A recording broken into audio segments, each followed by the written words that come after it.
Welcome back, everybody. Brian Kilmeade here. As promised, I had a full 30 minutes, unedited, uninterrupted with President Donald J. Trump. After the break, as I told you, we're going to have more. Guess what? It's after the break, and here's more. So I want to talk about what's happening in foreign policy. Right now, Russia is hosting this BRICS summit. It includes China, India, Brazil, South Africa, Russia, obviously, UAE, Ethiopia, Iran. Together, they represent 20% of the world's economy, 43% of the world's population. Is that a threat to the G7? And are you calling on our allies like India and UAE to drop out of it and Turkey to stay out of it? I'm not calling on anything. I think it's a threat. It's always a threat.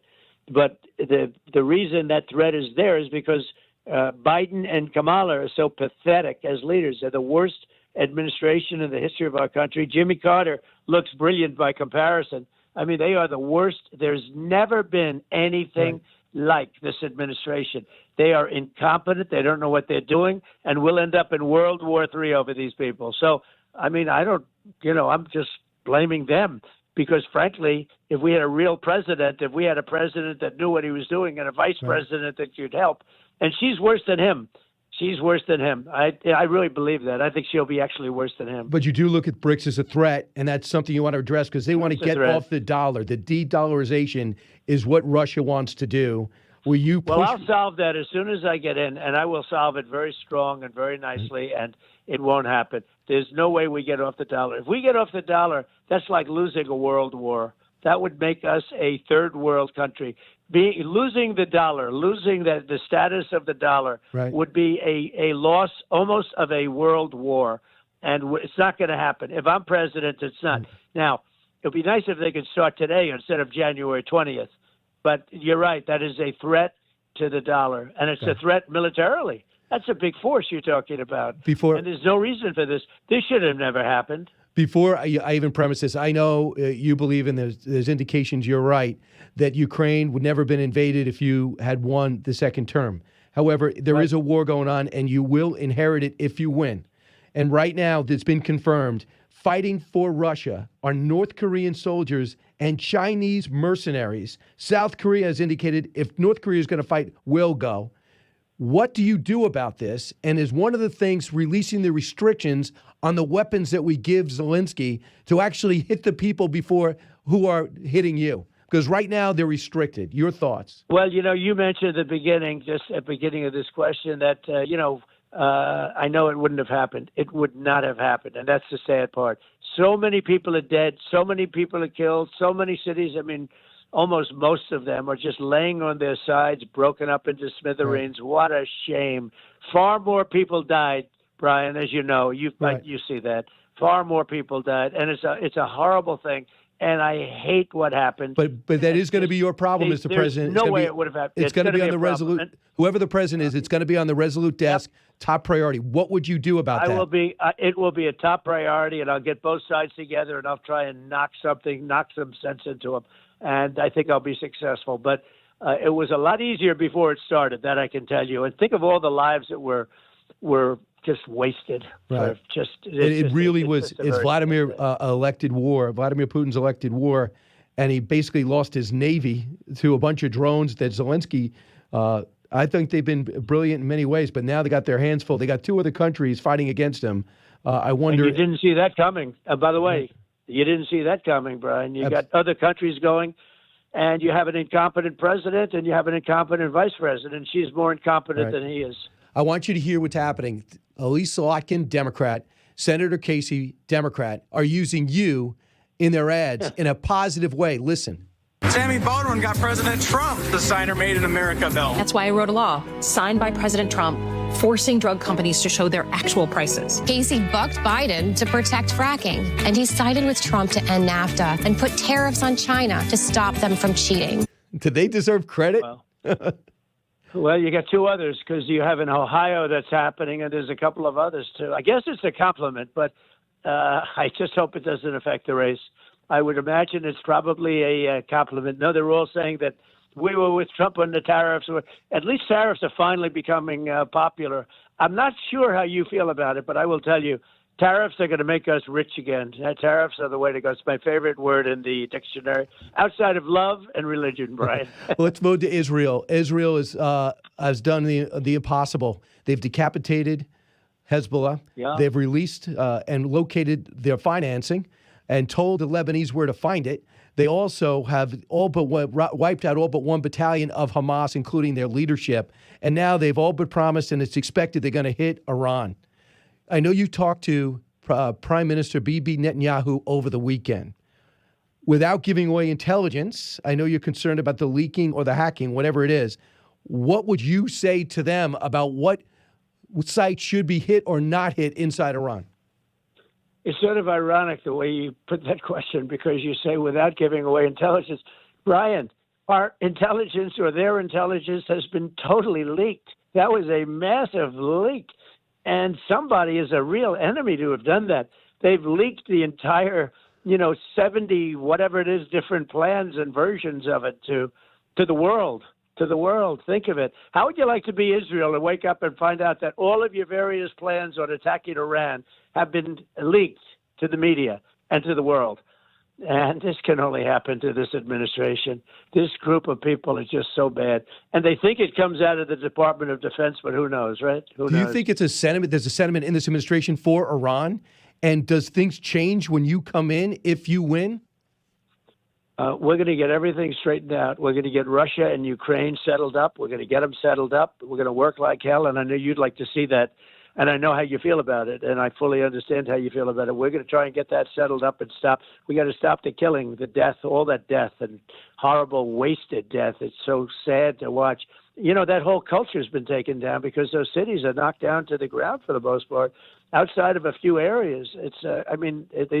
You look at those cities, every single building is some of them magnificent, those magnificent golden towers and everything. They're all gone, blown to smithereens, and far more people than anybody knows, right? You're going to find that out.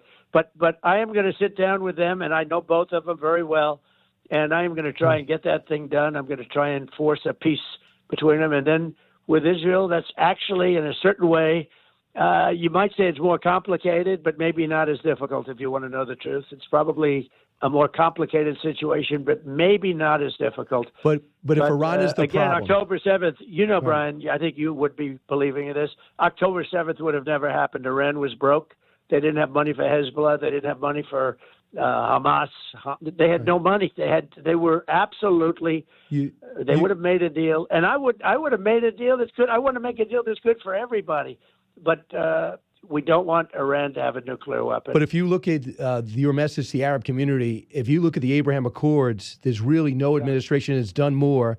Maybe Jimmy Carter when he brought Egypt to the table with Menachem Begin and Anwar Sadat to bring the Arab world together with Israel than you guys. Yeah. So is that the message to Michigan? Well, I'll tell you, the message to Michigan really is that if they would have gone with the Accords, so we have the 4 countries in, we're going to get a lot of countries. We're going to get those countries back in there. The Abraham Accords was one of the greatest things maybe the greatest that the Middle East has seen. It can easily be filled out. And I think it would have been filled out. And I even think there would have been a chance at that time because Iran was not in a great negotiating position. And although I must say over the last 4 weeks, they're not in as good a negotiating position as they were. Would have been a long time before. It's amazing what's happened. Now, had Israel listened to Biden, they would be waiting for a bomb to be dropped on their head right now. So there's a theory. If they would have listened. Yes, go ahead. There's a theory that the prime minister, after meeting with Joe Biden and Kamala Harris, said that if Trump is not to win, things are going to change dramatically, so I have to win now. Do you believe he changed his strategy after he came to the U.S. and met with them and she did not show up for the joint session of Congress? Yeah, I don't know, but he's been pretty much on his own. He has not been listening to Biden. Biden wanted them to stop immediately fighting. And if he did, you literally would be waiting for that bomb to drop down on Israel. That's probably what would have happened. And he's in a very strong position right now.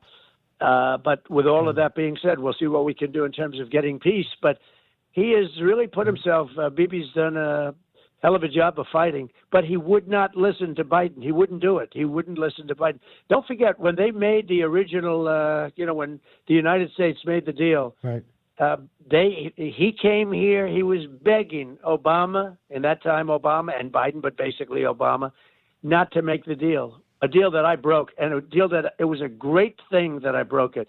Do you know, if I didn't break that deal, that the deal would be coming through right now. They'd be able to. It evaporates. Yeah, it would end in 10 years. No, the biggest problem with that deal was very short term. Yep. You know, everyone said, "Oh, I broke the deal." Of course, I broke the deal.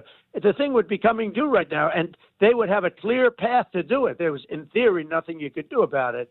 So it would have been coming due right now. It was a very short term deal. It was a lousy deal. Whoever made that deal, which I know who made it. But that was a very bad deal for the United States. It was a really bad deal for Israel, and I terminated it. We're working on all these things, Brian, you know, and they're in flux because it's like, what are you going to do? Well, what am I going to do today is going to be what am I going to do tomorrow is going to be different, you know, because things changing rapidly. It's changing rapidly. And right now you're running. I'd love to end Ukraine. I'd love to end the war between Russia and Ukraine. I really think that we got to get that one ended. I'd love to see that ended. I thought it's been badly handled by everybody, including Biden. I mean, Biden, what he was saying at the time, there's no reason Russia would have gone in. They would have never gone in. And I hate to say that. Well, you know, it's been a disaster for Russia too. They've lost 100,000 people. They've been isolated economically and falling apart. But just to bring it back locally, or actually to Israel, real quick. They're going to hit targets, and it's going to be in a matter of weeks. The THAAD missile system is there. They got the Arrow, David Sling, and they have the Iron Dome. Now that it's in place, and Iran has basically sent 150 rockets their way, and is all but embracing for it. Would you like to see them hit the oil fields, the nuclear fields, the military bases? Well, I don't want to say, because it puts me in a very bad position in terms of negotiating. But a lot of people would say, let me put it that way, that you hit the nuclear and you hit the oil. But I don't want to be the one to say that, because I don't want to get involved. And I do speak to Bibi, and I speak to a lot of people. And, you know, from a negotiating standpoint, if I'm going to be involved. But what people are saying, now Biden is saying the exact opposite. Don't hit the oil and don't hit the nuclear. You know, he's taking the opposite approach. Everything, you know, in history, Brian, if over the last 40 years you went the exact opposite of Joe Biden, every single decision, the exact, even if you look at the World Trade Center, let's not hit him, right? Let's not hit Osama bin Laden. Yeah, he said, hit him. Don't take bin Laden. If you would take the exact opposite of Biden every single time, you would be one of the greatest foreign policy experts in history. Part of the reason why they seem to have just kicked him to the curb. Hi, everyone. I'm Brian Kilmeade. I want you to do me a favor. I want you to click to subscribe to the Fox News YouTube page. This is the only way that I know for sure that you're not going to miss any great commentary, any great news bites, any great interviews coming your way on Fox. You can get it all here on YouTube. So subscribe right now.